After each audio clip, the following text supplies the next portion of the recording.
Friends, जय माता दी। कैसे हैं आप सब दोस्तों? बात करेंगे हम नवरात्रि की, क्या करने वाले हैं तो आपकी किस्मत चमक जाने वाली है। दोस्तों, इस बार चैत्र नवरात्रि 28 मार्च से शुरू होकर 5 अप्रैल तक रहने वाली है। कुछ लोग 29 मार्च को भी कलश स्थापना करेंगे, जो कि वो भी बिल्कुल सही है। दोस्तों, नवरात्र के पहले दिन आपको पवित्र स्थान की मिट्टी से बेदी बनाकर उसमें जौ और गेहूं बोने हैं। दोस्तों, ध्यान रखें, किस्मत चमक जाएगी इन छोटे छोटे उपायों से। माँ दुर्गा की आराधना का पर्व है नवरात्रि। माता को मनाना है, अपने घर लेके आना है। दोस्तों, इन दिनों देवी दुर्गा के 9 अलग अलग स्वरूपों की हम भक्ति करते हैं और कुछ नियम हैं जो पालन करने से ऐसा माना जाता है कि हमारी सभी मनोकामनाएं पूर्ण होती है। दोस्तों, आज मैं आपको बताऊंगी नवरात्र के दौरान आप क्या 5 चीज़ें अपने घर में रखेंगे तो आपके ऊपर विशेष कृपा माता की बनेगी। दोस्तों, एक तो मिट्टी की बेदी पर अपने सामर्थ्य अनुसार आपको तांबे या मिट्टी का कलश स्थापित करना है। कलश पर माँ दुर्गा की फोटो आपको सोने, चांदी, तांबे या मिट्टी या पत्थर की मूर्ति या फोटो आपको स्थापित जरूर करनी है। मूर्ति ना भी हो तो कलश के पीछे स्वास्तिक, उसके दोनों ओर त्रिशूल बनाकर दुर्गा जी की फोटो स्थापित कर दें। सबसे पहले गणेश जी की पूजा करें। मातृत्व, लोकपाल, नवग्रह और वरुण देव की विधि पूर्वक पूजा करनी है।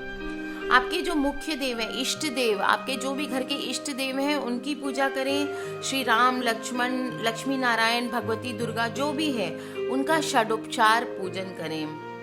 पूजा दोस्तों, अगर प्रथम दिन की पूजा कोई ब्राह्मण से करवाएंगे तो बहुत ही अच्छा होगा। और दुर्गा देवी के साथ साथ महाकाली, महालक्ष्मी और सरस्वती की भी पूजा करें। मार्कंडेय पुराण के अनुसार दोस्तों इस दिन दुर्गा सप्तशती का पाठ करना चाहिए। तो चलिए दोस्तों, आपको मैं बता दूं क्या वो 5 चीजें हैं जो आप नवरात्र पे इस बार घर लेके आएंगे तो आपके लिए बहुत ही लकी होने वाला है। इस नवरात्र पे आपको वास्तु के अनुसार देवी से संबंधित ये 5 चीजें नवरात्र के दौरान घर में लानी है। और अगर है तो इनका कच्चे दूध से स्नान करा के, इनको हल्का सा कच्चे दूध से स्नान करा के इसको वापस से स्थापित करना है। घर परिवार पर माता रानी की विशेष कृपा बनी रहेगी। तो दोस्तों, बता दूं आपको, पहला है कमल का फूल या कमल के फूल की तस्वीर भी आप ला सकते हैं। कमल का फूल देवी लक्ष्मी का विशेष रूप से प्रिय माना जाता है। नवरात्र के दौरान यदि घर में कमल का फूल या उससे संबंधित कोई भी तस्वीर लगाई जाए तो देवी लक्ष्मी की कृपा हमेशा उस घर पे बनी रहती है। दोस्तों, ध्यान रखें, प्लास्टिक के फूल ना ले आए कमल के। या तो आपको फ्रेश फ्लावर्स लाने हैं जो आप बहुत ही बेस्ट रहने वाला है आपके लिए। अगर फ्रेश फ्लावर्स अवेलेबल नहीं है तो कमल के फूल की तस्वीर पेपर में बनी हुई आप फ्रेम करा के उसको नॉर्थ डायरेक्शन में घर में लगा सकते हैं। दोस्तों, चांदी या सोने का सिक्का नवरात्र के हर घर में होता ही है, चांदी या सोने का सिक्का। फिर भी दोस्तों, अगर पॉसिबल हो तो नया खरीद के लेके आए। नवरात्र के दौरान घर में चांदी या सोने का सिक्का लाना बहुत ही अच्छा माना जाता है। सिक्के पर यदि देवी लक्ष्मी या भगवान गणेश जी के चित्र अंकित हो तो और भी शुभ मानते हैं। दोस्तों, देवी माता की ऐसी तस्वीर आपको इस बार नवरात्र में लानी है, धन धान्य बनाया अगर आप रखना चाहते हैं तो। दोस्तों, अगर चाहते हैं कि माता रानी आपके घर पे स्थापित रहे तो नवरात्र के दौरान देवी लक्ष्मी माता की ऐसी तस्वीर घर ले आए जिसमें वो कमल के फूल पर विराजमान हैं। वो दिखाई दे रही हूँ कि कमल के फूल पर बैठी हुई है, साथ में उनके हाथों से धन वर्षा हो रही है। ऐसी तस्वीर बड़ी ही मनोरम होती है दोस्तों, और माता लक्ष्मी ऐसा माना जाता है हमारे घर में विराजित होती है।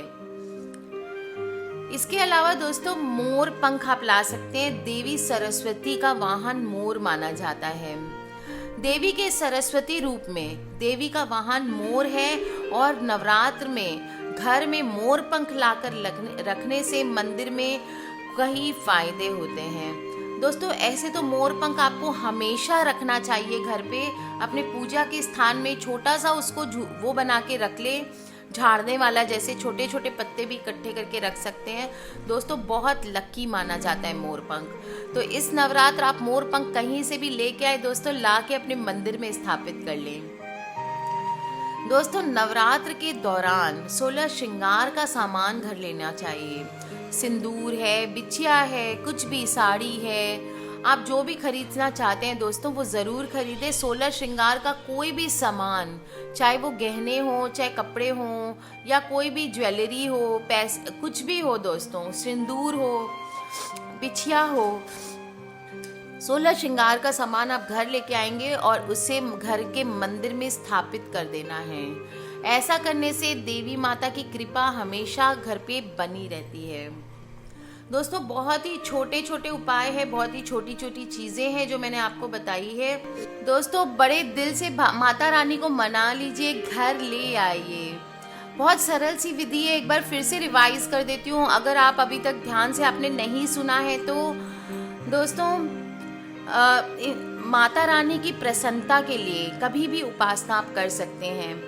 चंडी हवन के लिए किसी भी मुहूर्त को बहुत ही ज़रूरी नहीं बताया गया है।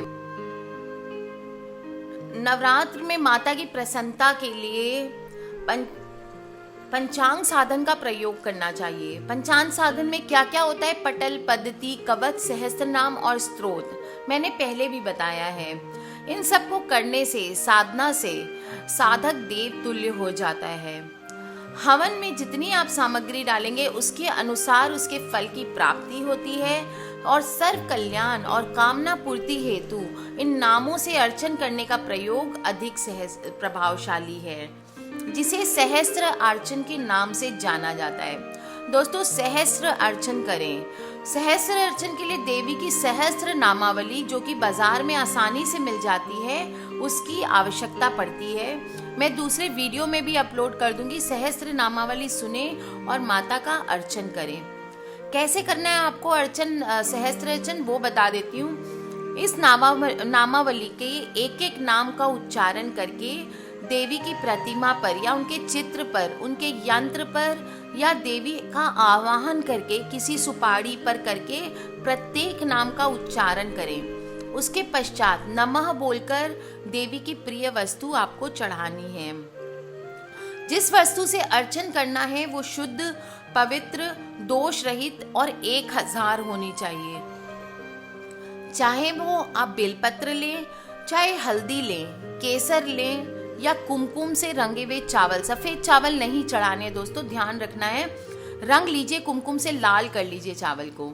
इलायची लें, लौंग लें, काजू लें, पिस्ता लें, बादाम लें, गुलाब की फूल की पंखुड़ी लें, मोगरे का फूल लें, चरौली लें, किशमिश लें, सिक्का ले लें। कोई भी शुभ वस्तु, माता की प्रिय वस्तु आप उनको चढ़ा सकते हैं।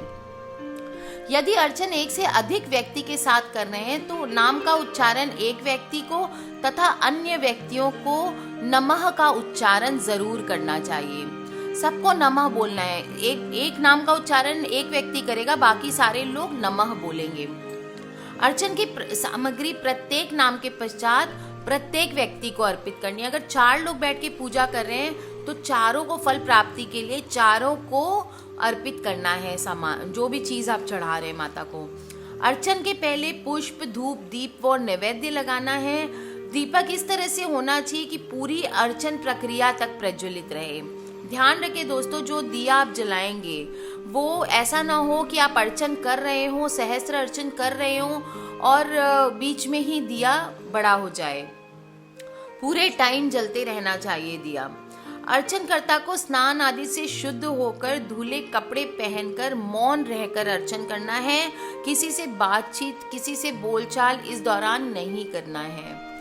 इस साधना काल पर लाल रंग के आसन पर आपको बैठना है तथा पूर्ण होने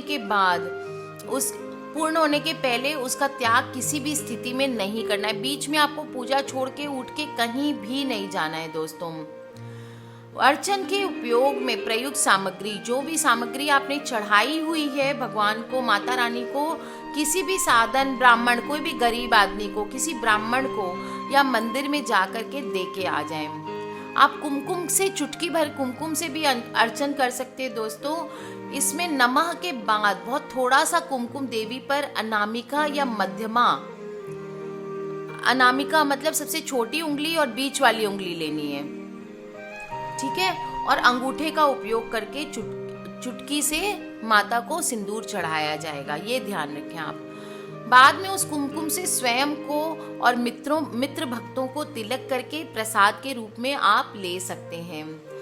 दोस्तों, सहस्त्र अर्चन नवरात्र काल में एक बार कम से कम जरूर करना चाहिए। इस अर्चन से आप देवी माँ बहुत ही प्रसन्न होती है। आपकी आराध्य देवी का अर्चन बहुत ही लाभकारी होता है। अर्चन दोस्तों बहुत ही प्रायोगिक एवं प्रभावशाली है, सात्विक है और सिद्धिदायक है। इसे पूर्ण श्रद्धा और विश्वास से करना चाहिए। दोस्तों, माता दुर्गा की आराधना की सुगमता के कारण माँ की करुणा, दया, स्नेह का भाव किसी भी भक्त पर बहुत इजीली हो जाता है। ये कभी भी माता अपने भक्तों को किसी तरह से भी दुखी नहीं देखती हैं, अक्षम नहीं देखना चाहती हैं, और उनका आशीर्वाद हमें इस तरह से मिलता है जिससे साधक को किसी अन्य सहायता की जरूरत ही नहीं पड़ती है। दोस्तों, हम सभी यहाँ पे जितने लोग बैठे हैं किसी न किसी तरह के दुख से, पीड़ा से पीड़ित हैं। तो दोस्तों, कोई नौकरी से, कोई परिवार से, कोई कैसे बीमारी से, कोई बच्चों को लेके संतान नहीं है, तो दोस्तों ये छोटा सा अर्चन का उपाय कर लीजिए। ये कुछ चीज़ें जो मैंने आपको बताई है माता रानी की, वो सामान इस बार हो सके तो नवरात्र में ज़रूर कोई भी एक चीज़ लेके आए। माता रानी प्रसन्न होगी और आपके सारे काम पूरे हो जाने वाले हैं। ठीक है फ्रेंड्स, लव यू ऑल। किसी भी तरह के क्वेश्चंस हो प्लीज़ वीडियो के नीचे लिख के मुझे पूछ सकते हैं, मुझे ईमेल कर सकते हैं। मेरी ईमेल आईडी है brijnari@gmail.com। दोस्तों, सब्सक्राइब करके रखें ताकि हमारे आने वाले वीडियो से आप कनेक्टेड रहें। और हाँ दोस्तों, अपने परिवार वाले, अपने बंधु बांधवों से शेयर करना ना भूलें व्हाट्सएप, ट्विटर आदि पे, ताकि सभी लोग इसका फ़ायदा उठा सकें। हमें नहीं पता हमारी कौन सी वीडियो किसी की लाइफ बदल दे। Take care friends, love you all and जय माता दी।